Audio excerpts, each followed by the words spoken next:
ایک مفتی محترم قضاء عمری کی دلیل کے حوالے سے فرما رہے تھے کہ حضور صلی اللہ علیہ وسلم نے غزوہ تبوک کی قضاء نمازیں ادا کی تھیں۔ گزارش ہے کہ بیان فرما دیجیے کہ حضور صلی اللہ علیہ وسلم نے قضاء نمازیں کیسے ادا کی تھیں۔ نیز اگر حضور صلی اللہ علیہ وسلم نے قضاء نمازیں ادا کی تھیں تو قضاء عمری کا مسئلہ کیوں سامنے آیا اور علماء کرام میں اختلاف کیوں ہے؟ دیکھیں، قضاء عمری تو رسول اللہ صلی اللہ علیہ وسلم نے ادا کی تھی، اور حدیث میں مختلف حالات کے موقع کے حوالے سے یہ بات موجود ہے کہ اگر اس موقع پہ نماز چھوٹ جائے تو قضا کر لو، اس موقع پہ چھوٹ جائے تو نماز قضا کر لو۔ جیسے سب سے پہلے تو یہ، اگر اسی کو ہم لے لیں کہ رسول اللہ صلی اللہ علیہ وسلم کی نماز قضا ہوئی، آپ نے اس کو بعد میں ادا کیا، پہلی بات حدیث شریف میں آتا ہے کہ من نام عن صلاۃ او نسیہا فلیصلیھا اذا ذکرھا، کہ جو آدمی سوتا رہا، نماز کے لیے اٹھ نہیں سکا فجر میں، یا نماز کا وقت گزر گیا اس کو پتہ نہیں چلا، تو آپ نے فرمایا کہ جب اس کو یاد آئے تو اس نماز پڑھ لے۔ اس کا مطلب وہ سوتا رہا، فجر کی نماز قضا ہو گئی، حدیث میں حکم ہے کہ جب جاگا ہے تو نماز پڑھے، اس کا مطلب قضا کرے۔ اسی طرح دوسری صورت کہ جاگا ہوا ہے لیکن بھول گیا، نماز کا وقت گزرا، اس کو پتہ نہیں چلا کہ نماز کا ٹائم آیا اور چلا گیا، بعد میں یاد آیا تو آپ نے فرمایا اس کو قضا کر لیں، نماز پڑھ لیں جب اس کو یاد آئے۔ اسی طرح آپ نے غزوے میں قضا ہونے والی نمازیں خود ادا کی۔ ان ساری صورتوں سے تو یہی پتہ چلتا ہے نا کہ نماز کسی بھی صورت میں قضا ہو جائے تو اس کو ادا کرنا ہے۔ اب ان حضرات ہی جو آپ نے پوچھا نا کہ اختلاف کیوں ہوا، اختلاف اس وجہ سے ان حضرات نے اس میں کھڑا کر دیا کہ بھائی یہ جو مسئلہ ہے کہ کوئی آدمی جان بوجھ کر نماز قضا کرتا ہے، تو یہ حدیث میں کہاں لکھا ہے کہ جان بوجھ کر نماز قضا کرو گے تو وہ بھی آپ کو ادا کرنی پڑے گی؟ تو یہ تو بالکل کامن سینس سے سمجھ میں آنے والی بات ہے کہ اگر ایک آدمی بھول کر نماز رہ جاتی ہے، اس کو قضا کرنی پڑ رہی ہے۔ کوئی سوتا رہ گیا اور اس کی نماز چھوٹ گئی، اس کو قضا کرنی پڑ رہی ہے۔ غزوہ احزاب میں آپ جاگنے کی حالت میں نماز قضا ہو گئی، آپ کو قضا کرنی پڑی، صحابہ کو قضا کرنی پڑی، تو جو آدمی جان بوجھ کر نماز قضا کرے گا اس کو نماز قضا کیوں نہیں کرنی پڑے گی؟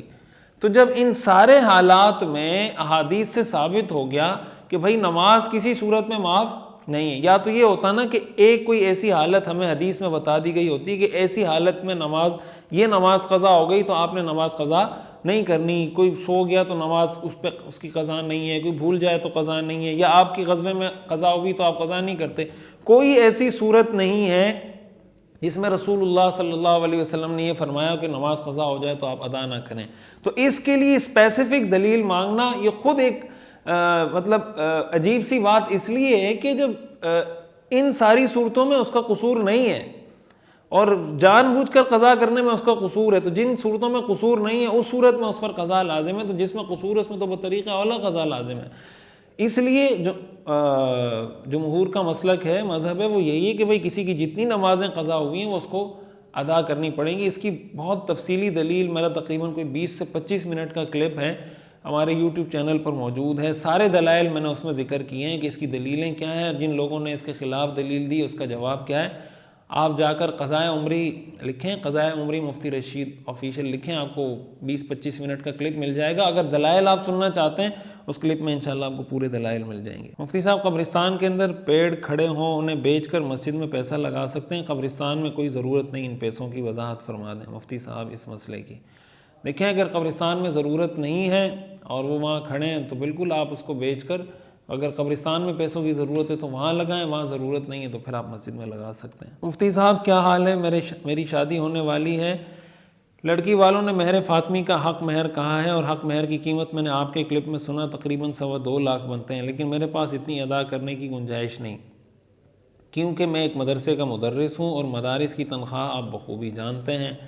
اب سوال یہ کہ جب مجھ سے اتنا ہو نہیں رہا تو کیا پھر بھی وہ پورا کرنا ضروری ہے جو انہوں نے کہا ہے، یا اس کم کر دیں تو کیا مہر فاطمی ہوگا یا نہیں؟ رہنمائی فرمائیں۔ لیکن مہر فاطمی رکھنا کوئی فرض واجب نہیں ہے، رسول اللہ صلی اللہ علیہ وسلم نے اپنی بیٹی کا رکھا تھا، کوئی رکھ سکتا ہے تو اچھی بات ہے، لیکن کوئی ادا نہیں کر سکتا تو اس کو تو پھر چاہیے کہ یہ مہر فاطمی نہ رکھے۔ اس لیے کہ اگر آپ ایگری کر لیتے ہیں، آپ میاں بیوی ایگری کر لیتے ہیں اور بعد میں آپ ادا نہیں کر سکتے، پھر تو آپ پہ لازم ہو جائے گا۔ نکاح سے پہلے ہی آپ ان کو بتا دیں بھئی میں مہر فاطمی ادا نہیں کر سکتا، اور اس سے نکاح پہ کوئی اثر نہیں پڑے گا۔ نکاح تو ظاہر ہے کہ میاں بیوی کی استطاعت کے مطابق ساری چیزیں طے ہوتی ہیں۔